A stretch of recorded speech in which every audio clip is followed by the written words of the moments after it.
We're going to close by singing the African national anthem, Kosi Sikelele Africa. God bless Africa.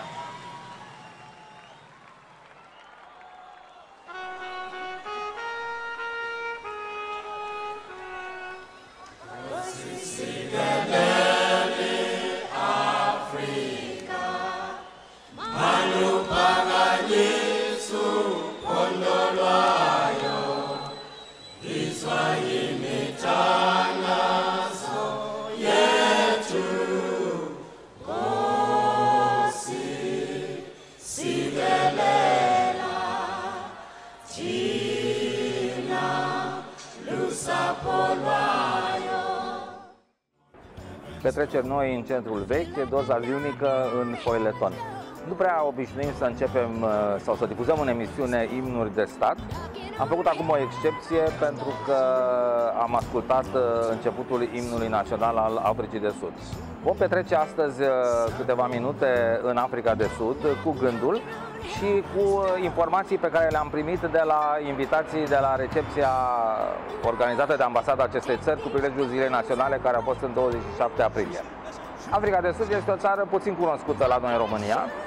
Pe vremuri, de acolo ne venea un singur cuvânt, apartheid, care însemna segregație rasială, pentru cei care își mai amintesc.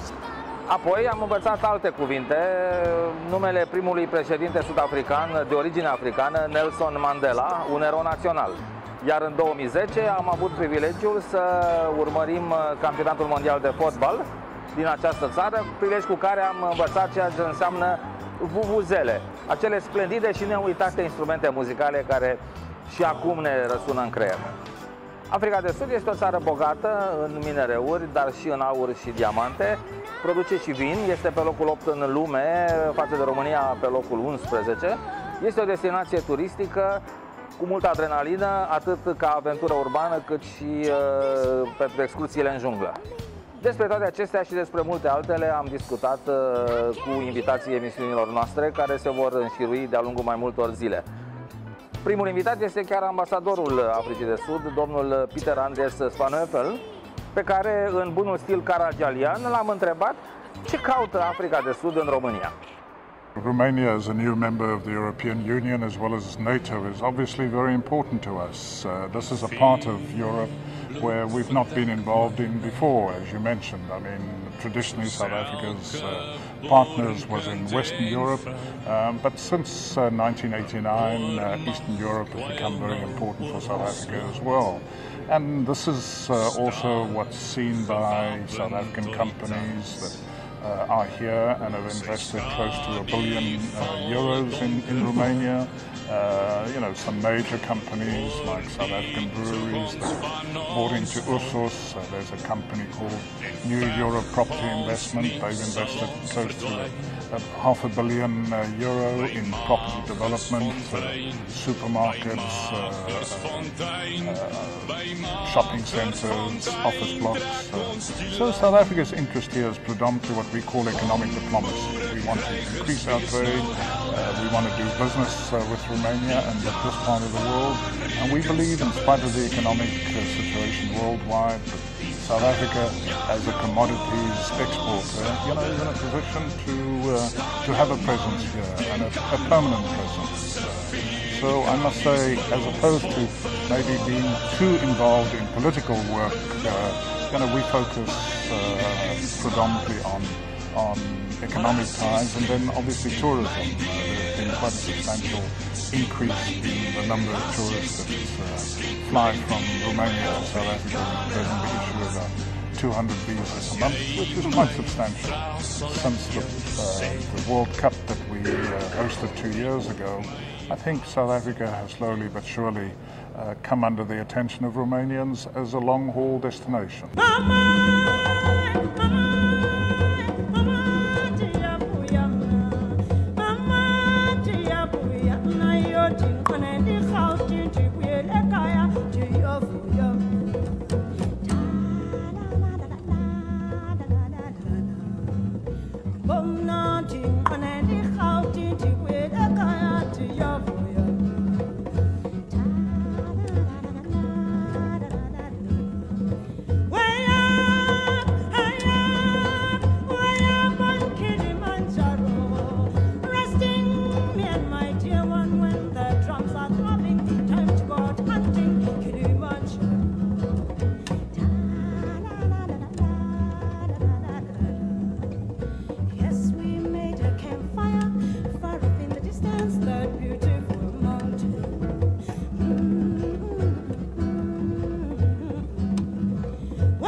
O să vă întrebați ce căutăm pe treptele Muzeului de Istorie? Simplu, stăm la coadă la expoziția Comorile Chinei. Până când ne va veni rândul să intrăm, va mai trece mult timp, așa încât avem răgazul să realizăm cele 5-6 emisiuni despre Africa de Sud, dintre care prima este aceasta. La recepția diplomatică l-am întâlnit pe Ovidiu Tender, un binecunoscut și reputat om de afaceri român.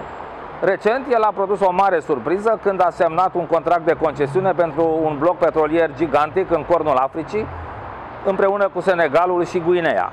Finanțator și partener, ați ghicit, China. Domnule Ovidiu Tender, vă salutăm aici la recepția oficială cu ocazia Zilei Naționale a Republicii Africa de Sud. Aveți afaceri și ați reînnoit interesul și prezența românească în Africa. Ce interes are România în Africa de Sud? Interesul României în Africa de Sud ar trebui să fie un interes multiplu. Ar trebui înseamnă că încă nu e? Din păcate nu este la nivelul potențialului pe care îl prezintă Africa de Sud, pornind de la resurse naturale și terminând cu ceea ce dumneavoastră aveți ca obiect de activitate, turismul. Și vinul. Bineînțeles, este un produs cunoscut în lume, este un producător renumit în lumea Africa de Sud și fără discuție este un loc unde ar trebui să ne îndreptăm atenția noi românii, noi oamenii de afaceri români cu mai multă dorință de a face ceva. Acum, având în vedere că am o memorie încă bună, țin minte din anii 60, de când mă uitam la televizor și până recent, România a avut o prezență activă în toată Africa. Nu atât în Africa de Sud, unde atunci cu apartheid, așa, erau probleme ideologice care nu permiteau. Dumneavoastră însă acum v-ați implicat mai ales în alte țări din Africa. Unde? Sunt prezent atât pe coasta de vest a Africii, începând baza o am în Senegal, în nordul Africii, cu o altă bază în Maroc, în alte țări din Africa de Vest, Guinea, Conakry, Guinea-Bissau, Guinea Ecuatorială, coasta de Fildeș, cât și mai nou, începând de anul trecut din toamnă, pe coasta de est a Africii, începând cu Kenya, Malawi și, evident, Africa de Sud.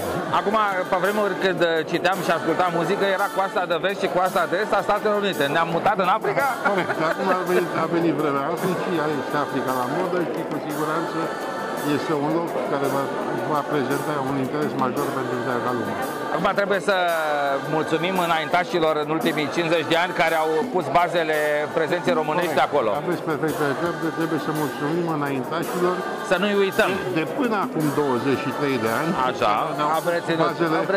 Unei bune relații, unei bune atitudini față de noi în statele africane. Au fost generația mea care au făcut facultățile în România, care astăzi sunt în funcții de conducere, care astăzi își aduc aminte cu deosebită plăcere de anii studenției, de anii tinereții petrecuți în România.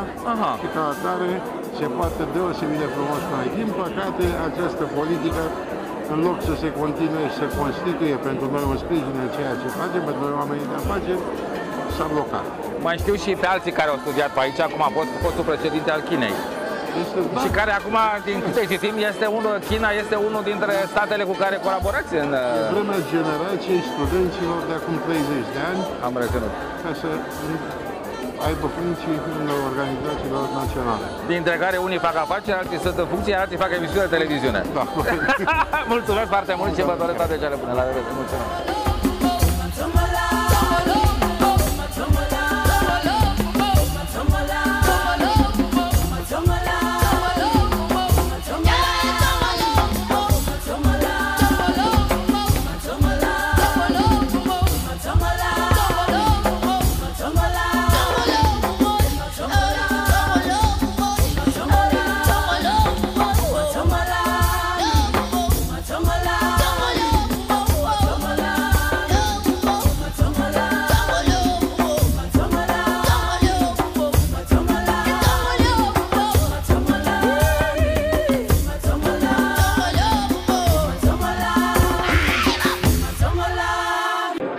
Altețe Regală, ne bucurăm să vă întâlnim la aniversarea Zilei Naționale a Republicii Africa de Sud și pentru că am întâlnit numeroase personalități ale României aici, le-am pus tuturor aceeași întrebare. Care este motivul pentru care se află aici? Care este relația lor specială cu Africa de Sud? Vă ascultăm și pe Alteța voastră Regală. Mulțumesc pentru această întrebare. Mie îmi place foarte mult să vorbesc în limba română, dar probabil va fi mai scurt dacă va fi în limba engleză. Let's do it in English from now on. We will put subtitles. I think it was a very exciting moment when His Excellency, the Ambassador, announced that there would be a trade delegation and there would be members of the cabinet of South Africa coming to Romania, because the trade has been too small and has been delayed. I think, quite frankly, the potential, because there are so many similarities. I've often said that the backbone of Romania, the backbone of South Africa, has been the extraordinary courage of the women and the leadership of the women.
Miriam Makeba, fabuloasa cântăreață sud-africană care a petrecut în exil 31 de ani și cântecul ei Pata Pata, un succes imens al anilor 1960. Despre muzica sud-africană, despre vinurile din Africa de Sud, dintre care unele sunt produse chiar de un român, despre turismul în Africa de Sud, despre safariuri și aventuri în Cape Town și Johannesburg, vom mai avea ocazia să discutăm. Motiv în plus pentru ca dumneavoastră să urmăriți viitoarele episoade ale foiletonului dedicat Africii de Sud. La revedere!